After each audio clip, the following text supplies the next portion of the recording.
scary skeletons and shivers down your spine. Shrieking skulls will shock your soul, seal your doom tonight. Spooky, scary skeletons speak with such a screech. You'll shake and shudder in surprise when you hear these zombies shriek. Yes, do that thing. Yes. Okay, false start. All right. False start. What were we getting before? Like your internal mic or something? Yes, the laptop microphone. Gotcha.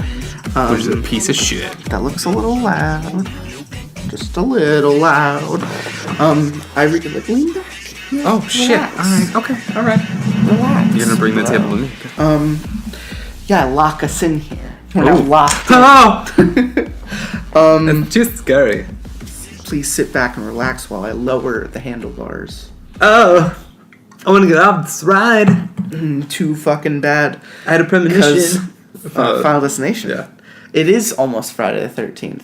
How It is. crazy is it that Hey. October has a Friday the 13th this Weird. year?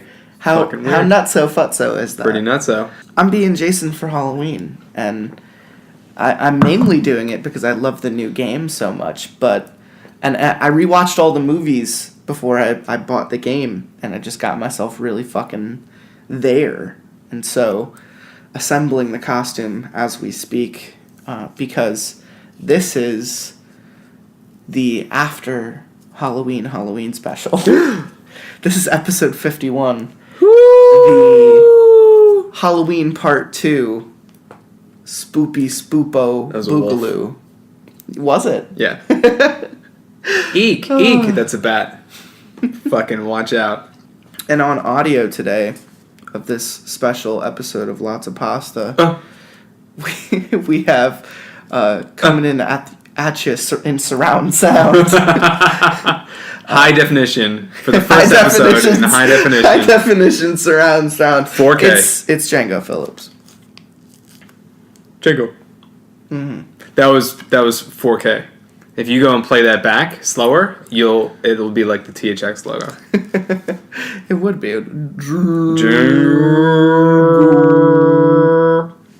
Yeah. So this is the after Halloween special because, like I described in what will be episode 50, the 50th episode special, Halloween Part 1 special, I lost an episode along the way. Right. And now we're playing catch up because that episode was a shit show. Yeah. So, we are here to celebrate the spookiest time of the year. I haven't done anything yet. It's like almost halfway through October What and the I haven't fuck? done anything spooky. I haven't done anything, well, spookier than usual, I should say. I watch horror movies like every night, but shit, like I haven't gone anywhere. Like even my mom went to a fucking they read stories while they like walk around with candles and shit, you know, like a tour, like a ghost story. Oh, ghost tour? Oh, I love ghost tours. I really want to go to Dorney Park. Shout out to Gettysburg Ghost Tour. I've actually done that. Yeah. Yeah, that one's good. Yeah, I just felt like that's... Yeah. We're sponsored by them. Have you ever actually been there? Yeah, Gettysburg? Yeah. Dope Twice. shit. 2 times. Yeah, we did the ghost tours there. It was fucking Oh, okay, I can tell you... I can tell this to you. I Okay. can't tell this to anybody else, so I'm glad that Great. I have this outlet. So we're going to Penhurst on Fuck Friday. yeah. Right? Fuck right. yeah. You're going to Penhurst on Friday the 13th. Penhurst Asylum in Pennsylvania. One of these like major haunted attractions. That's fucking awesome. And the kid who sits next to me in math physics is an actor at Penhurst. So we already worked out, like me and my girlfriend are going to go through the house. He's going to like tap me on the shoulder. I'm going to hang back a little bit. He's going to take her hand and go through like as much of it as possible before like scaring the shit out of her. It's going to be great. It's going to be awesome. I'm stoked. That's fucking hilarious. I'm stoked. I would hate you if you did that. Oh. I'm hoping she doesn't. Oh, no, she won't. She will. It's going to be great. It's going to be awesome. Yeah, I usually do haunted houses, haunted mazes. I love all the great things that come this year. Mm-hmm. If you're watching horror movies, what's a good movie that you've watched recently? Oh, fuck. Well, I've been rewatching the Halloweens because I felt like 2 years ago, I rewatched all the Nightmare on Elm Streets, Okay. the Friday the 13th, which I also did again recently, and I've never really sat down and watched all the Halloweens, and that's kind of what I've been doing for at least the first couple days of Halloween that I've had like a free night. I've been classic.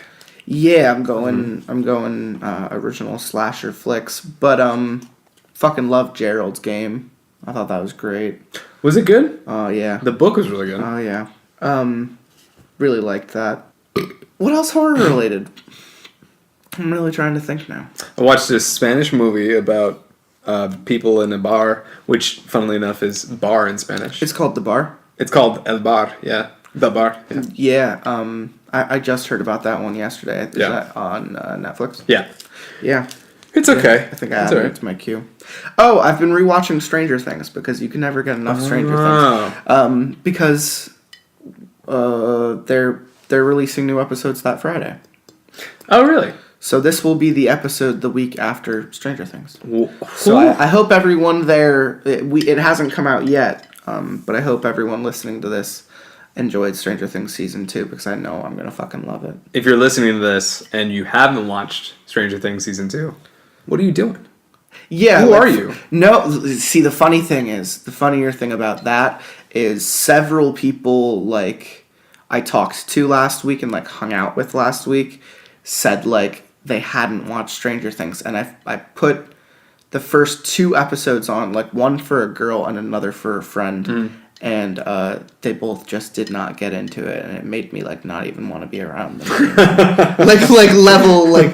like on level. I didn't want to be in their presence anymore because they didn't like it, and that's a sign of character. If you can't enjoy one of the most recently enjoyable narratives in original narratives of the recent past couple years, like I even started it by saying, do you like Stephen King?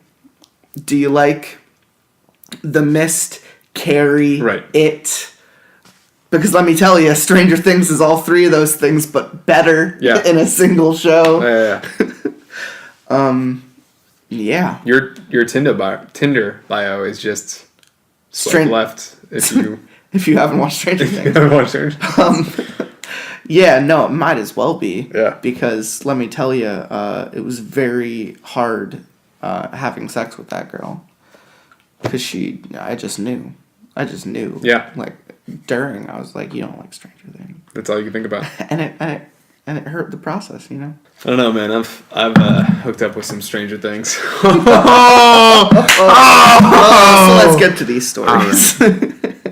We, on part 1... we read some, like, getting ready to trick or treat, getting ready to... It was me and Gestalt. He covered part 1.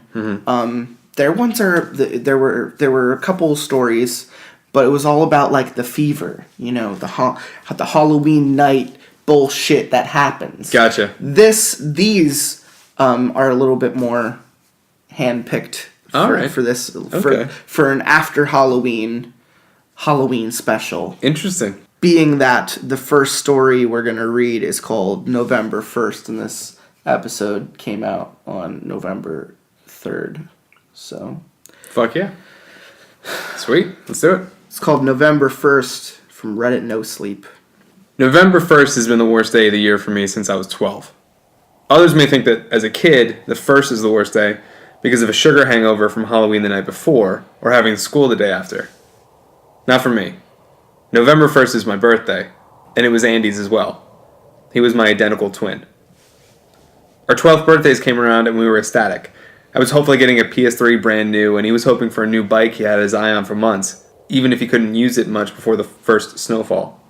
He was always so athletic, and that's why people were always surprised to find out I was the opposite, even with us having near perfect copies of each other's personalities. I got my wish on our 12th birthday, with some extra money for Call of Duty 4, which is coming out 4 days after. He got the bike he was looking forward to, too, including some extra sports equipment for the school year. His last words to me were, "Want to take a quick ride and tell me how she feels?" It was like he was getting a brand new car. I told him no, due to my still feeling the pain from spraining my ankle the Sunday before our birthday. "Fine, Maddie. No need to be a wuss." It was his favorite line to say whenever I didn't like to do anything, even if it wasn't something risky or scary. I told him to piss off, and he said he'd be back in half an hour before the cake was done and frosted. Andy never came home. We found out from a police officer 4 hours later that Andy was hit in an intersection 2 miles from our house. Apparently a drunk driver ran a red light when he was crossing on his way home. The news tore our family apart, causing the divorce of my parents and eventually driving my father to suicide 3 years later. My mother has held herself together for the past 9 years now with the occasional drinking binge due to the memories flooding back. Neither of us have been the same since Andy died, though. Last year, on my 20th birthday, things changed, however. I was sitting at home, as usual for my birthday. It was the usual binge-watch stuff on Netflix, hopefully not get called into work. I work for the city as a repairman, and play video games into the late night. My girlfriend was out of town at a business retreat for her part of the branch. I thought of eating the cake my mom had brought over earlier in the day, but I wasn't really feeling like eating much when I heard a crash from downstairs. I instantly thought burglar. After grabbing the bat I kept in my closet for this reason alone, I made my way downstairs. Nothing ever really scared me before, but I knew that night the fear of possibly dying. As I was nearing the bottom of the stairs, the air in my house changed. It wasn't like a temperature change, but more of the mood of the place became very eerie, and I realized why. There was no more crashing or footsteps. Walking into the kitchen, the place was a mess. Plates were broken on the floor, mugs were smashed, but one thing was still perfect: my cake on the counter. As I walked over to it, I realized that half of it was gone, however, and there was a note on it. Still thinking of it makes me cry. Sorry for the mess, but the bad guy is gone. I took my half of the cake. Sorry for leaving the side that had less frosting. After reading the note, I could have sworn I heard a laugh and the sound of a mountain bike passing my house. It is now my 21st birthday, and I'm leaving half of my cake on the counter for Andy this year, and will for many years to come. How sweet. That's so sweet! Happy Halloween, motherfuckers. Happy Halloween, you dicks! I thought all the shit was broken in the kitchen because Andy was fucking looking for the cake. And he was like, sorry about all your shit. It's hard being a ghost. I fucking knocked all your stuff over. Now with the burglar thing, that makes a lot more sense. Yeah, I thought Andy left and came back like 8 years later, and he was like, where's my fucking cake? Where's this fucking cake? Where's my fucking cake, man? That's original thought. What are your plans for Halloween this year? What are you doing Halloween related? Oh my god, I don't even know. I have a wedding in like 2 weekends. Fuck. So that's pretty scary. Yeah. Marriage is scary. I see, but I've been looking for an opportunity to dance, and weddings are always that perfect opportunity. Or also just like whenever you get the music inside of you. Whenever you get those ants in your pants. You just gotta stand up and dance. No, believe me, I do. Sometimes I'll be like... Oh, I do. I'll be on the toilet, and I'll just get some music, and I'll stand up and dance. Yeah, man. And then clean up. Normally, I help out at the homeless shelter. Yeah. In it's costume. Tough season. In tough costume. Season, yeah. I go as a homeless guy. It's very nice of you. They think it's patronizing, but I think it's a great costume. Yeah, it's humorous. Yeah. This next story is called My Wife, the Artist. From Unsettling Stories. My wife, the artist. Not colon. That's a colon. No, I know it's a colon, but don't say my wife, the artist. Like, that's not... My wife, the artist. The colon artist. The colon artist. She sculpts them. Jen and I love Halloween. We go all out when decorating our house and yard. The neighborhood kids love to see what we put up every year, and even their parents are impressed by the scale and sophistication of the decorations we use. This sounds like my father. This sounds like my dad. He goes all fucking out, and then like 12 kids come trick-or-treating, like 12 where they live. Just like 12 kids. They do it for those 12 fucking kids, man. Those 12 kids better be so grateful. They take fucking pictures. They take fucking pictures in the yard. Oh, we don't just give out candy. We invite the trick-or-treaters into our home to see our setup. Now that's Nope. that's where you say no, kids. Crossing the line. That's where you say no. This is a quick PSA from Captain Death and Django Phillips. Yeah, it is. When you're never going. When you're a homeowner, oh, my PSA was for the other side of it. Do it. Kids, don't go into houses, but more importantly, homeowners, don't invite children in your house, whether they're family or not. Oh no, I agree with Children that. should not be in homes. Leave them outside until they're 18, and then you can invite them in slowly, get them acclimated, and make sure they still do their business outside. And then you get them, that's how you have a teenager. But until that, like 14, 15, children should be outside. It's the opposite of how you were raised. You were kept in a basement for 18 years, and then you got out. True. I wanted to be outside, but I didn't have So that's why your PSA is so important. that fucking ankle lock that was on me. The ball and chain. Sucked. And they gave me a hacksaw. They were like, "You see that Saw movie?" And I was like, "Fuck you guys." I just threw it at them. Parents are dicks. Oh shit. My PSA is, hey kids, when it looks like a lonely guy is in his house and he has cool Halloween decorations everywhere, and he says, "Come on in, you and only you, to look at my Halloween decorations." You walk on. No. You go up the You steps give and it a walk on in. gander from outside. Give it a gander and then you give it the say, goose. You give him the okay. And then you say, "Okay, I'm coming on up, Bobo." You give him the okay. I'm coming on up, Jimmy. And Thanks then- for inviting me into your house. And then you run away. And then you go on You up. take the you candy run into and the you run house. away. Yep. I agree. Pumpkins, spiders, skeletons, ghosts, you name it, we've got it. Our local newspaper even did a feature on us last year, a safe and spooky spot for local kids. Ooh. It wasn't much more than a fluff piece, but it felt good to have our work celebrated. A project Jen's been working on over the last 15 or so years is her Halloween Town of Horrors. It's the centerpiece of our trick-or-treat trip around the house. The town takes up the whole dining room table, and it's a darker take on those big Christmas villages people like to put out on in December, which my dad also does. He goes hard. He goes hard for holidays. The architecture is very Tim Burton-esque. Lots of strange-looking buildings, exaggerated colors, and blood splatters, while the townsfolk lurk in the shadows like little purple zombies and space aliens. As the years have gone by, Jen's taken her Halloween town from a couple small buildings to a sprawling, populous nightmare-scape it is today. This year, Halloween came and went. We had a blast. Jen's Halloween town was a huge hit. Even adults from around the neighborhood came over to take a look.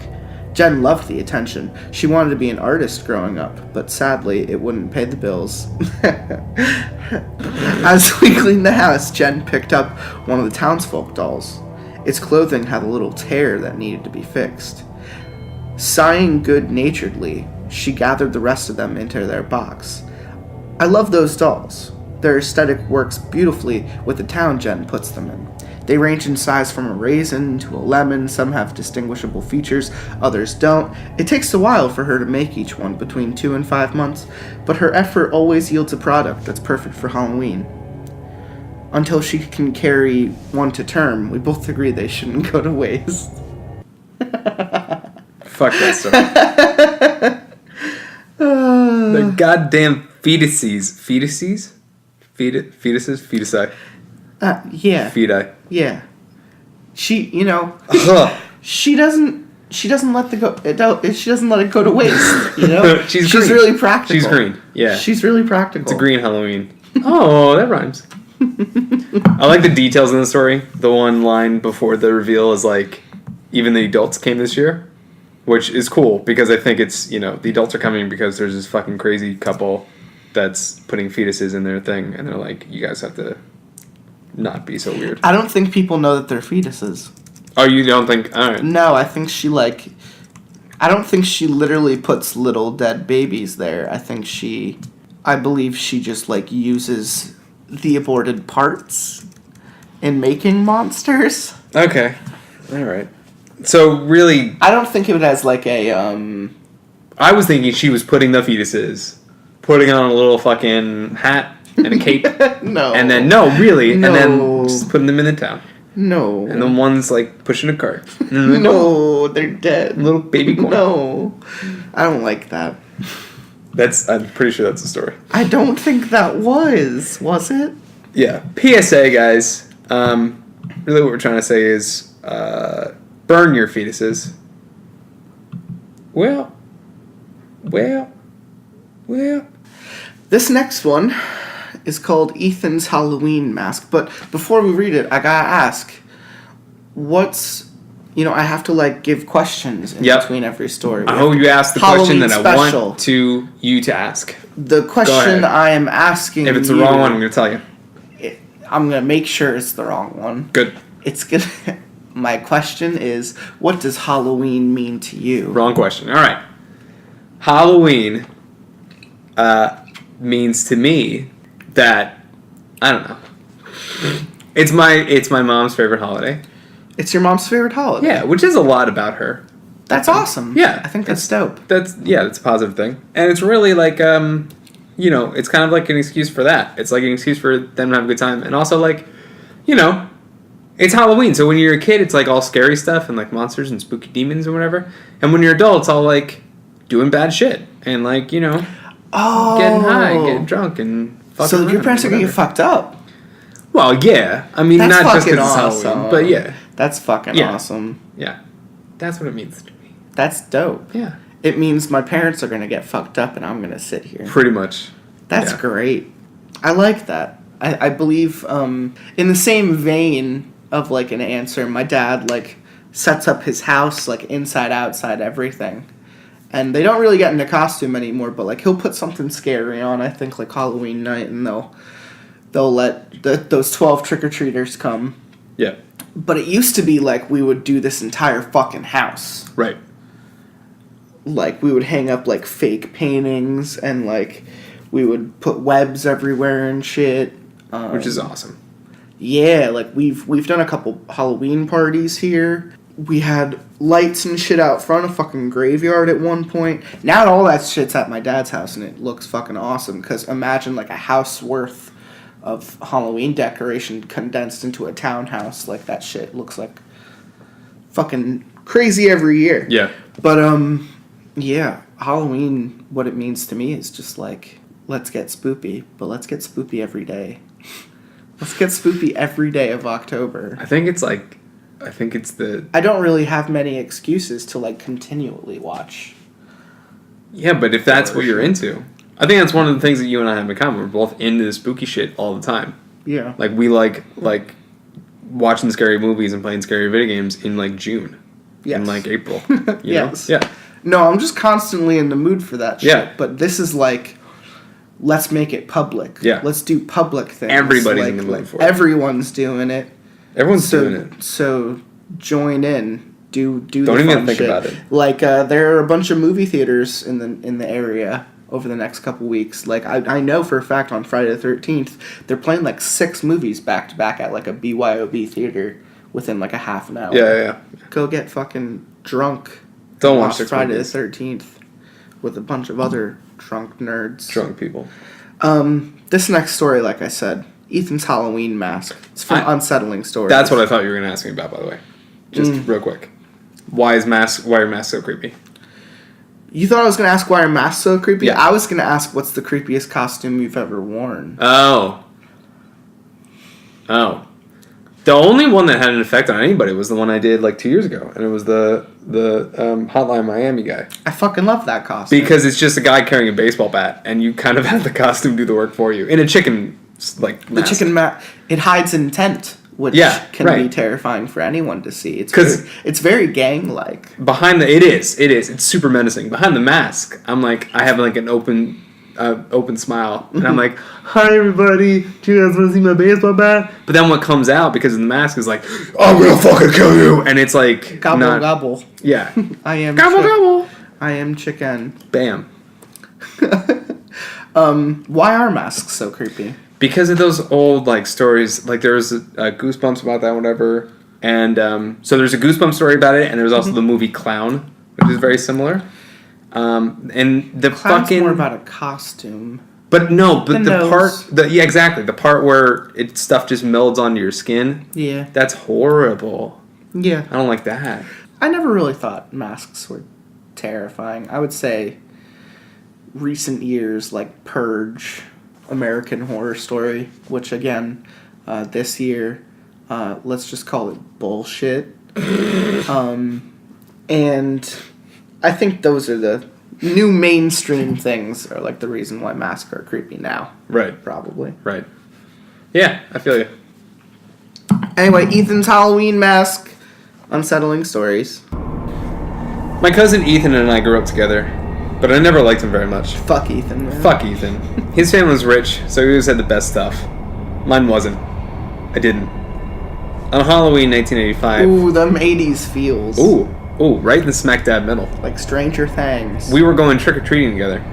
I was the Terminator. Fuck yeah. He was Freddy Krueger. Fuck yeah. His mask cost almost $100, and it looked exactly like Freddy's face. That's fucking awesome. The scars, the sneer, everything was just right. I didn't have a mask. My parents couldn't afford one.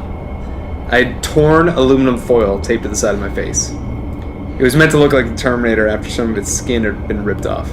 A few splashes of ketchup on the foil were supposed to look like blood. As soon as it dried, it looked very little like dried blood and very much like dried ketchup.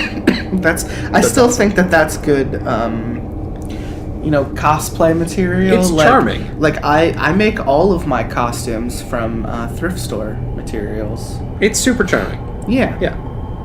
It's like that Indian guy who does, he calls them, 99-cent cosplays. Mm-hmm. Crazy Horse.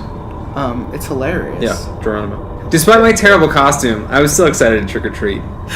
We didn't have candy very often at home, except maybe on Easter. My parents encouraged me to go to as many houses as I want to and get all the candy I'd be able to eat. It felt good to know they wanted me to be happy. Ethan and I went out at sundown and visited house after house. Every time, the homeowners would gush over Ethan's mask. Tell them how scary it was, how realistic. Then they'd turn to me and ask who I was supposed to be. I'd answer. Then they'd say something like, "Oh, of course, how could I have missed it?" I could tell they felt sorry for me. One even handed me a few extra pieces of candy. That's nothing to be sad about. That's, it's a good strategy. When we were done, our pillowcases stuffed with treats of every sort, we began the long walk home. As we went, Ethan rooted around in his bag of loot. I could hear him grumbling and complaining through his mask. Then he started throwing candy on the street, stuff he didn't like. "Go ahead and pick it up if you want it, Bill," he called out, heaving handful after handful in the gutter. "I know you can't afford to let anything go to waste." I didn't say anything, but I reached in my pocket and I fucking shot him. I stabbed him with a fucking knife. What a prick. God, what a fucking dickhead. I didn't do that. I didn't say anything, but I reached into my pocket and pulled out the lighter and one of the 2 cigarettes I'd stolen from my dad. Ooh. Rebel. I've been smoking on and off for the last few months, and even at 13 I knew it was bad for me. I just didn't care. It made me feel good. I stayed a few steps behind Ethan as he tossed more candy away. As much as I hated it myself for it, I ended up picking a few pieces off the ground and putting them in my bag. Ethan caught me once and laughed. "You're going to be as fat as your mom if you eat all that." I kept my mouth shut. "Is that why she got fired from the restaurant? Did she eat a customer's food?" I knew Ethan was joking. He did it often. I'm sure in his mind he thought he was being harmless and playful. Still, I told him more than a few times to leave Mom out of the jokes. She had diabetes, and she hadn't mentioned it to anyone other than my dad and me, but the doctor told her she might end up losing her foot. That's why the restaurant let her go. She couldn't walk around and wait tables anymore. "Change the subject, Ethan," I said. I knew he heard me. He didn't talk for another minute or so. Until he did again. "You think her and your dad still fuck? I wonder how he manages to get it in there." He cackled, then insisted. Okay, I'm sorry, I'm done, promise." I seethed as we took a shortcut through the elementary school soccer field. "Let's stop here for a minute," Ethan said. We got into the school's playground. "I bet I could scare the shit out of some kids if they come by." He sat on one of the swings with his pillowcase in his lap. He kicked his legs and the swing moved back and forth. I stood there hating him. "I think I see some kids coming over the hill," I told Ethan. "I'm gonna hide behind the slide and sneak up on them if they come over to you." "Go for it," Ethan told me, his voice deep and distorted through his mask. Kind of. I left Ethan on the swing set and walked over the slide. I watched him swing as his hateful words rang in my ears. Tears came to my eyes as I remembered Mom smiling from her spot on the couch as she encouraged me to go out and have fun. She was such a good person. So good. She'd never said anything negative about Ethan. In fact, she'd always complimented him on his grades, and his wins in basketball, and even his looks. "You're gonna be a handsome man, Ethan," she told him. "I'll bet we'll see your face in a magazine someday." Even after her kindness, Ethan still felt it was okay to trash her. I heard him laughing to himself across the playground. I don't know why exactly, but I had a pretty good idea. I reached in my jacket for the other cigarette, knowing the smoke would calm me down. But it had come apart. My pocket was full of loose tobacco and paper. Loose tobacco, paper, and the lighter. Ethan was still laughing as I fingered the lighter in my pocket for a second, then pulled it out. I walked up behind him. He didn't know I was there as he shouted out, "Okay, one more thing and I'll never say anything about her again, but unless your dad's got a big dick, he'll never manage to..." I flicked the lighter near the back of Ethan's neck, right where his hair and his mask met. The hair went up quickly, using his hairspray as an accelerant. Then something happened that I didn't expect. The mask burst into flames. Ethan jumped off the swing and ran in a loose circle, trying to pull the mask off his head. I saw it rippling under his fingers. He couldn't get a grip. The material bubbled. His screams, barely muffled as the molten chemicals stuck to his skin, echoed off the brick walls of the elementary school. After a few seconds, he fell and rolled around on the playground, pushing his head in the sand to put out the fire. And he succeeded, but the damage was done. He turned over on his back, no longer screaming, but gasping in shallow, hyperventilated breaths. In the moonlight, I saw the mask was completely fused to what remained of his skin. One of his eyes had apparently burst, but his other darted around almost like he was confused and wondering where he was. I saw something moving on the other side of the field. Kids were coming. I yelled to them to call an ambulance, and I waited, unsure of how I felt, until the paramedics got there. I took complete responsibility for setting Ethan on fire. I said I'd been sneaking up to scare him by flicking the lighter near his face. And yes, I got in a lot of trouble, but everyone believed it was an accident. Ethan's face was destroyed. He had skin grafts and bone grafts and all sort of reconstructive surgery. He never recovered. Not physically, not emotionally. He killed himself in 1990. His parents had a very expensive funeral. I was invited. They'd forgiven me for my part in his accident years before. In fact, their subsequent lawsuit against the mask company is the reason why Halloween masks are now made of flame-retardant materials. Mom died a few years before Ethan, but not before complications from her diabetes took her left leg. Dad and I were with her in the hospital at the same time Ethan's parents were there to see him through another round of reconstructive surgery. They visited Mom, Dad, and I, while Ethan was still under, recovering from a successful set of grafts. We chatted for a little about Mom's hopes for recovery, and then the topic moved to Ethan. Ethan's mom was gushing about a plastic surgeon that had recently joined the hospital after working in Switzerland. He was the best, apparently. He'd taken on Ethan's case earlier in the year, albeit remotely, and wrote a substantial article about the new techniques he'd been employing. In the world of plastic surgery, it made a big splash, if only for its ambition. Ethan's mom reached into her purse and pulled out the publication. She flipped it open to the page and showed various photographs of Ethan's burns and the notes and explanations the surgeon had written to accompany the article. I could tell Mom was holding back tears. I knew why, too. Her eyes met mine and she just couldn't hold it back any longer. She began to weep.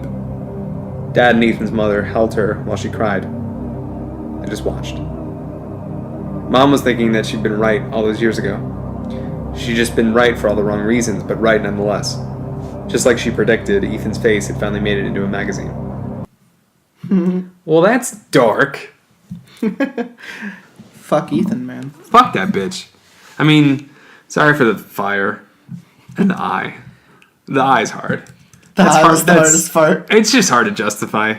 You know? Like, kids are dicks, but they should keep both their eyes. That's so nice of you. You know? Yeah. I think that's nice of you. PSA from Captain Death and Captain Django. Mm-hmm. If you're gonna put razor blades into your candy, just don't. See, I thought you were gonna say something sarcastic. No. Like, at least put them in, like, Almond Joys. Or, like, Three Musketeers. Yeah, well, you should do that. Yeah, don't put them in apples, because kids are not gonna eat those. Yeah. In any case. They're gonna see the razor blades. This next story is also from Unsettling Stories. It's an unsettling Halloween. A lot of these stories come straight from Unsettling Stories. It's a very nice website. Oh, spooky. The last of the trick-or-treaters I already get the pun with the title. The Last of the Trick-or-Treaters. It's there. It's there. Guys, listeners, it's coming. Pun's coming. I want to know what you mean. The pun, well, you gotta read the story. Alright. Last of the Trick-or-Treaters. Last Halloween at 11:25 p.m., the doorbell rang. I'd just gotten into bed. Thinking I could ignore it and go to sleep, I clicked off the TV and pulled the covers up. But the doorbell sounded again. And again. And again. I threw off the covers, put on my bathrobe, and stormed out of the bedroom. It was a group of kids playing a prank, I told myself. Even their parents wouldn't be able to identify their bodies. I unlocked and opened the front door. On the doorstep was a young boy wearing a Native American headdress and an ornately beaded leather vest and pants. He was clutching a bag of candy to his chest, and no one else was around. It was unseasonably cold that night, and without any adults around, I couldn't let the kid stay out there and freeze. He looked miserable. I held him by his shoulder and guided him inside. Then I picked him up and placed him on the couch. I didn't know what to do. Calling the police seemed like the only safe bet, so I dialed the non-emergency number. While I waited on hold, I heated up some water to make the kid a mug of hot chocolate. The kid stared at me while I stood in the kitchen. He didn't say a word. I felt bad for the little guy.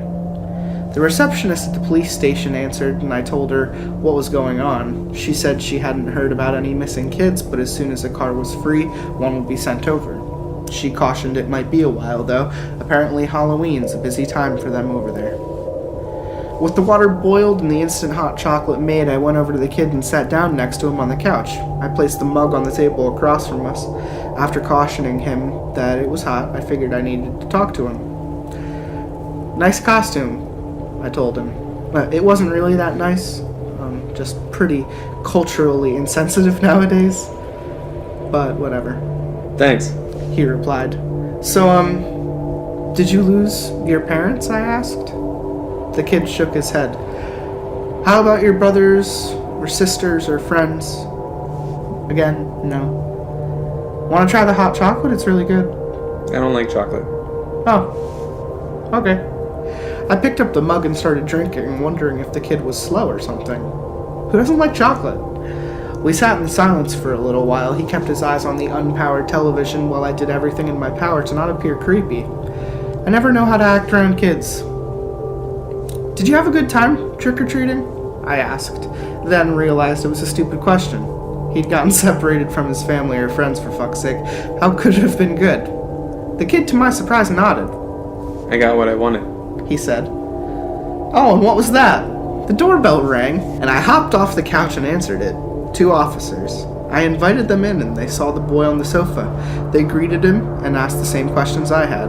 He had nothing to say to them, though. In fact, he looked angry, almost like he hated them. After a few minutes of getting nowhere, the officers said they were going to bring him back to the station. There still hadn't been any reports of a missing child. As they were about to leave, there was a call on the police radio, something about a murder on 113th Chestnut Place. The 3 of us stood very still for a moment. I live at 115 Chestnut. My neighbors Paul and Lynn Chesney had lived there for decades and were the curators at the local museum. The officers answered the call on the radio, said they were nearby. They were told backup would be there shortly. "Wait here," the cops ordered, and the kid and I just looked at each other while the 2 men left the house and headed next door. "Don't worry, it's okay," I promised the boy. He looked flat, unaffected. Then he turned and looked straight at me. Bring this to the MTIC. It all belongs to them. He handed me his bag.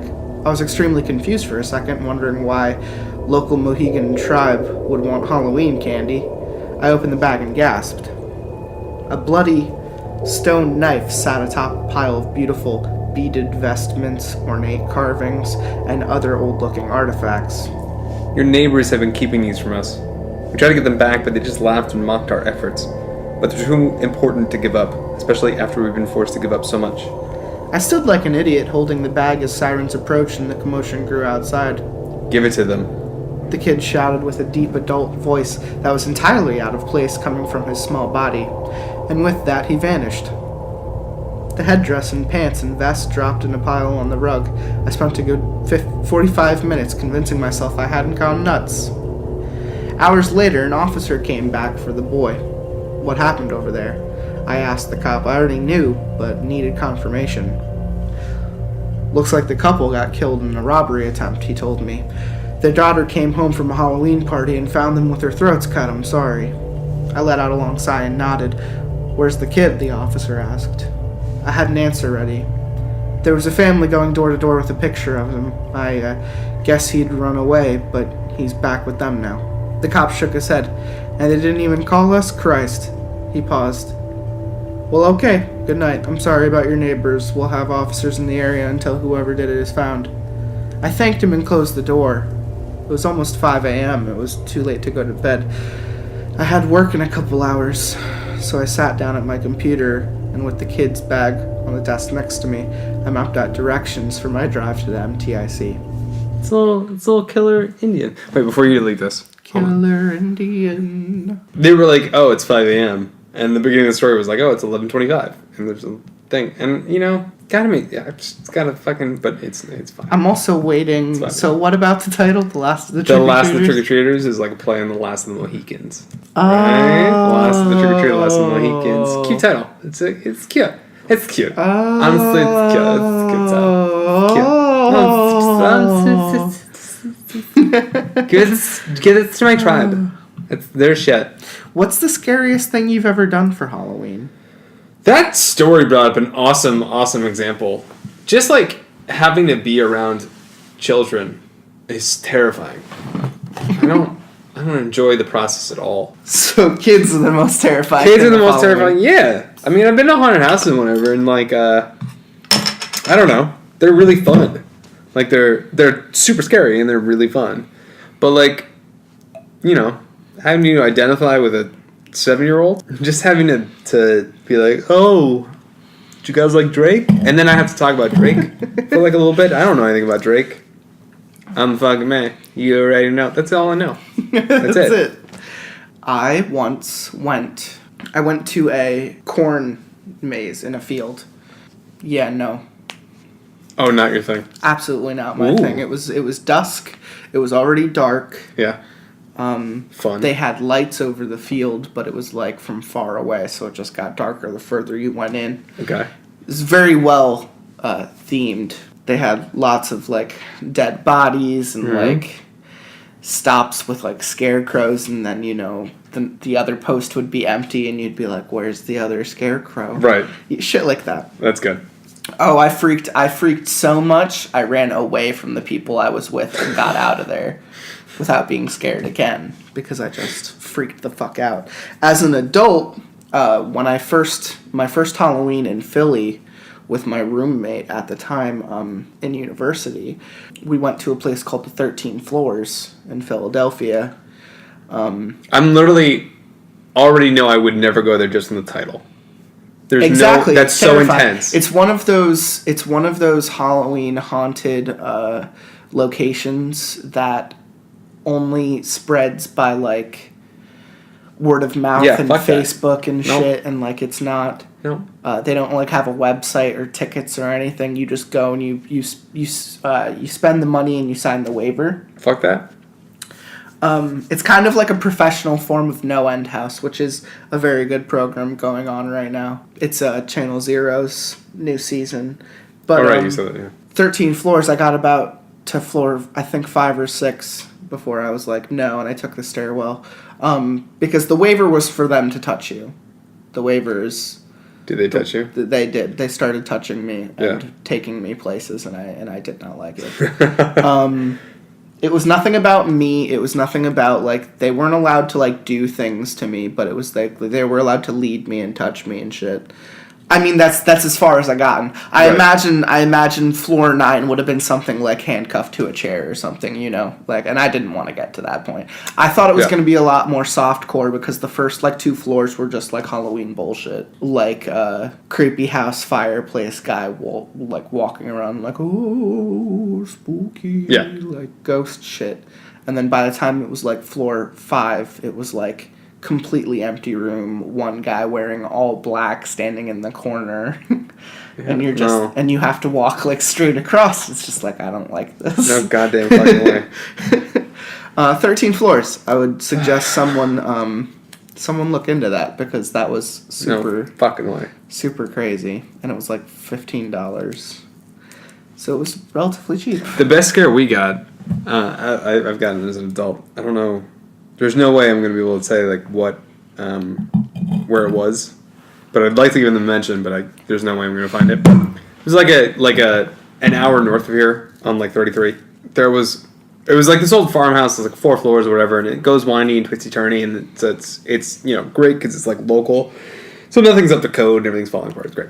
And then there was this one room with this girl in a wheelchair, and she was like, doing the freaky wheelchair shit, and she was like, yeah. And she was just like moving back and forth kind of a little bit and rocking back and forth. And I had so convinced, because here's a little fun fact, I'm always first in these fucking houses. Yeah, I'm always super freaked out. And then I get there and everyone else is a pussy, and I'm like, all right, I'll fucking be first. That's actually the last time I went to Dorney's Halloween Haunt with all of the Wilkes Nepa people. I was the first into every room because I was just like, fuck it. Yeah. Fuck it, what can they do to me? Exactly. Other than yell in my face. And then, I don't know. I've been to concerts. I lived in Philly, yell in my fucking face. I don't know. It was just, I really thought that they had a doll, like a remote control, like little. So for the life of you thought this was not a person. I literally thought it wasn't a person, and it's like fairly far away. Like I don't know. Opposite the room. No, like 15 feet, like 12 feet away. Yeah. So just back and forth. I really thought it was remote control, and like she obviously had been like a veteran. She waited until I was like mid sentence, like not during a quiet moment.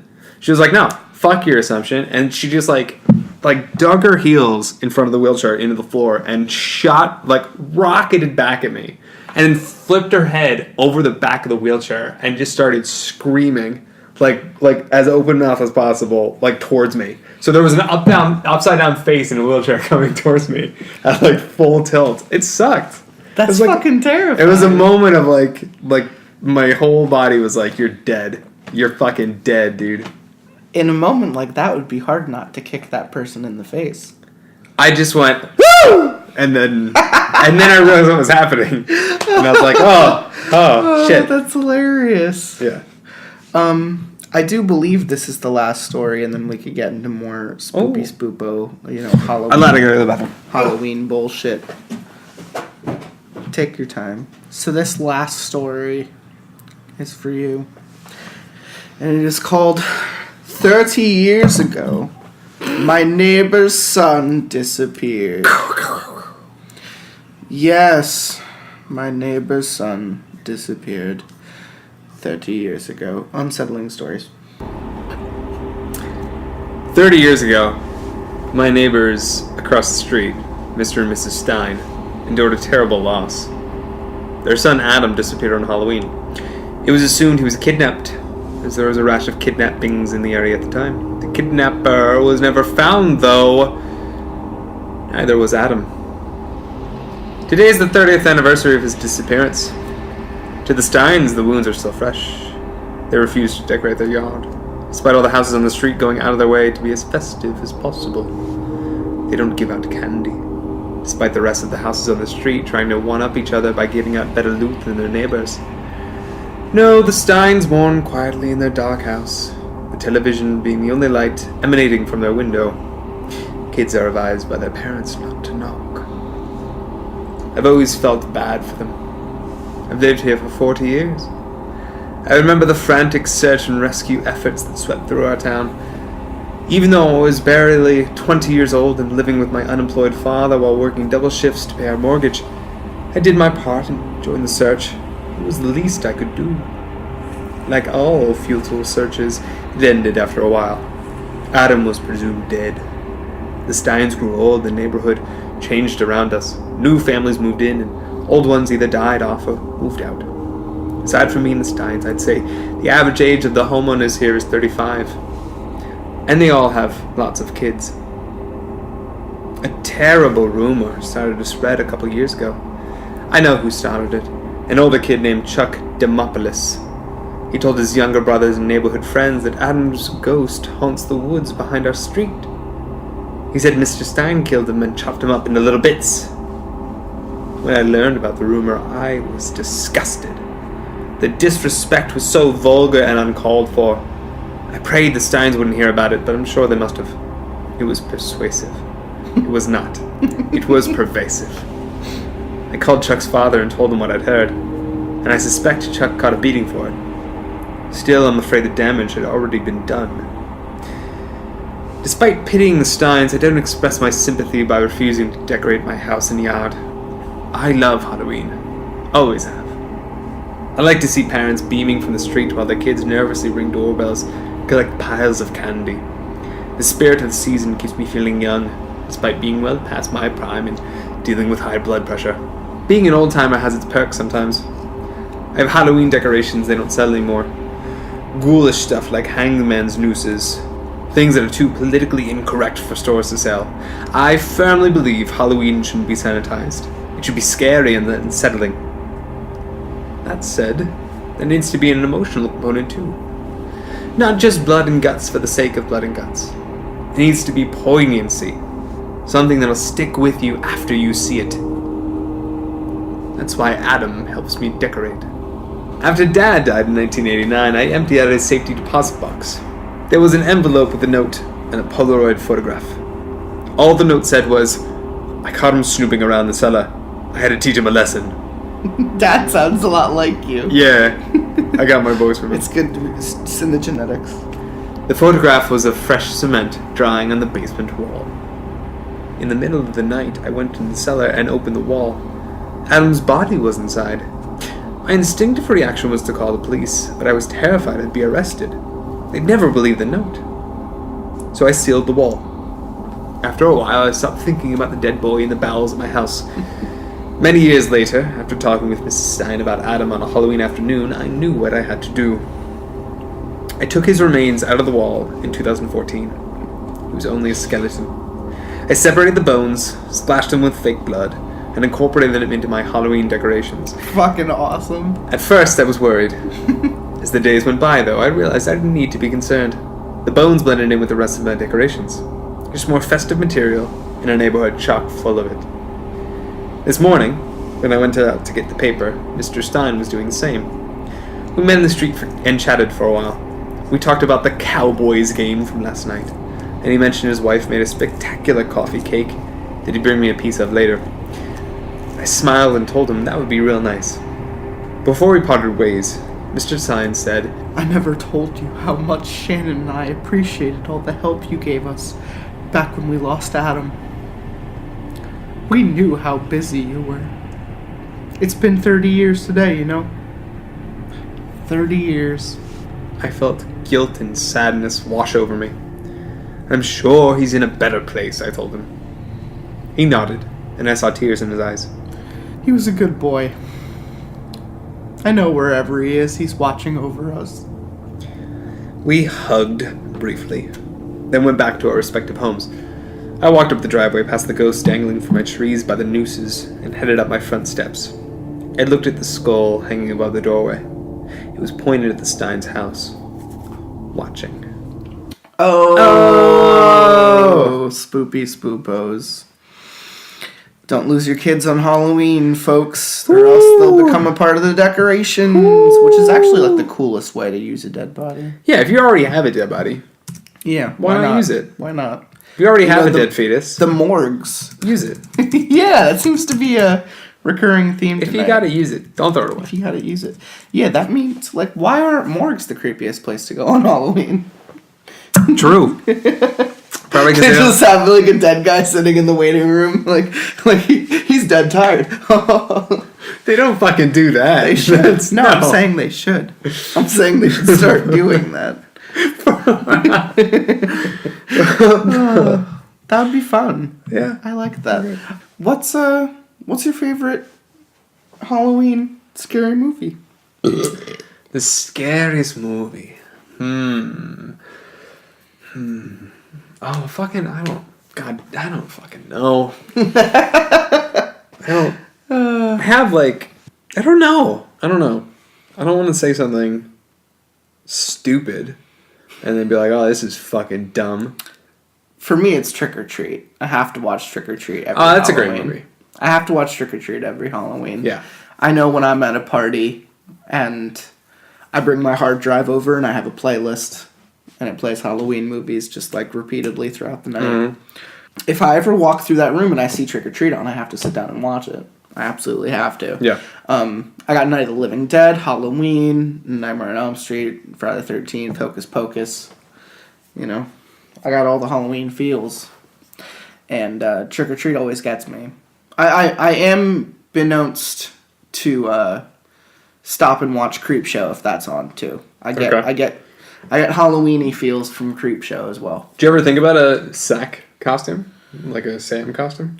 Oh, absolutely. I would absolutely do that. I fucking love Halloween, man. Halloween's cool. Trick or Treat. Trick or Treat just brings me all the Halloween feels. There's like, I don't know, there's 1,000 horror movies in like 1,000 different genres. My favorite genre is definitely found footage, but I think there's been so many bad movies made in found footage that I don't think any of my favorite movies are found footage movies. It's just that found footage is my favorite genre. You like that genre? Yeah. That's okay. I think maybe like the first 15 minutes of Jeepers Creepers is still like really scary for me. I fucking love Jeepers Creepers. That's the shit. And then the movie kind of falls apart. Like as it goes on, it loses a little more steam. But I would agree that I would say that first encounter and that first the where it probably gets most like Lovecraftian and like artistic in its horror. Absolutely. It does kind of fall apart as it gets more slasher monster. Which is pretty much all the second one is, and what looks like the third one is going to be. Don't go see the third one. I'll watch it at some point. I think I've seen the first one a bunch of times. I own it, but the second one I've probably seen like twice. Yeah. Yeah. Is there any other Halloween-y stuff that you want to say? Fucking, Happy after Halloween, everyone. Horror games. What about horror games? Recently, I do believe I said on the last episode that, or I've mentioned them on an episode, is I've been watching a Let's Player group that does a horror game every day of October. They release an episode of them playing a new game each October. They call it Shitstorm, and it's 31 videos for 31 days of October. Nice. And each night they release a new Let's Play. Sometimes it's an episode of a series. Sometimes it's just a random horror game they play for a single episode, but they're each like a half hour long. It's by Super Best Friends. Really great Let's Player group. Cool. They've been playing Little Nightmares. I also saw them play Perception. Okay. Which is the one where you're a blind woman and it's a dinging like a like a little sonar thing? Yeah, the entire game is sonar. That's cool. Indie developed, and it's color oriented. Like objectives are like green things that you have to get to by pinging around the house, and it's like great graphics and everything. So it's like playing a game as like Daredevil vision essentially. Right. And bad things, you start to see them far away in the house getting closer to you, or it's like a red light that appears to get closer to you. So it's like running around blue and you spot red, you know to hide, like you need to get somewhere. That's cool. Like, it's a very terrifying mechanic. But Little Nightmares is also super fucking awesome. It's basically like a Tim Burton claymation side scroller platformer. Yeah, my recommendation for this year, if we can make a recommendation for horror games, Five Nights at Freddy's 12. So you're back. It's on the Oculus. Liam Hemsworth plays Freddy, which I think really does a good job with. And then Helen Mirren is Bonnie, and then Meryl Streep is Clyde. And there's the one scene, I don't know, the one scene when you're in the Roman bathhouse and you're just talking about kind of what happened with the Reformation. I thought that was the most emotionally invested in a game I've been in. So on the positive side, there's that. On the bad side, microtransactions. Yeah. Those are rough. They'll sneak up on you. Yeah, that's the real silent killer. Ooh. Halloween. Yeah, Ooh. that's the real. Ooh. That was good. Anything else you want to say on this Halloween special part 2? On this Halloween, make sure, kids, that you go into strangers' houses more. Okay, yeah. Do it more than you have been. Don't be afraid. Even if they don't have decorations up. Yeah. If the door's unlocked, let yourself in. Or if the door's not unlocked. Like, what? Who's going to stop you? Who Crack the owns window. property? Crack the This was window. all Native American land, and we stole it. Yeah. So we built So the houses. technically- So it's there. It's everyone's Yeah, so this Halloween, trespass. trespass. Yeah, break in. Break and entering. B&E, man. B&E. Do a B&E. B&E this Halloween season. I want to fucking do a B&E. Oh, I really want to go see Happy Death Day. That looks fun. I do also want to see that.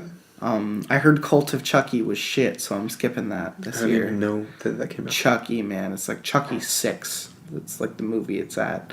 But Death Day looks like fun. It's like Groundhog Day, but serial killer. Yeah, and like with a sense of humor. Like on the seventh day, she like walks out of the dorm naked because she's like, "Fuck this! Groundhog Day. Look at my titties. I'm gonna die tonight." Groundhog Day, he like fucks everyone. I haven't seen everywhere. Bill Murray, Groundhog Day? Yeah, Are you fucking serious? I know the movie. I know the movie. Yeah, at some point he just mentions having been there for like 30 days and he's had sex with like every attractive woman in the town that he could. And it's because it resets. Like. Yeah. Which is only 4 of them, so it was pretty easy, but still. Yeah. Yeah. Yeah, but it's Bill Murray, man. Mm-hmm. This Halloween season, get yourself trapped in like a vortex of time where you have to relive the same day over and over again. Take risks. This Halloween season, get yourself trapped in a vortex of time where you have to like relive the same day over and over again. Yeah. Yeah. Yeah, listen to this podcast episode every fucking night. Put this podcast on for the repeat. rest of your life. Flip the vinyl over and put it back on. Side B. Yeah, Halloween Side B. That'll be it. That'll be the title. That's Side B. Track B. That's a great title. Yep. That's it. 2 to the 1, 1 to the 3. I like good pussy and I like good trees. Smoke so much weed you wouldn't believe, and I get more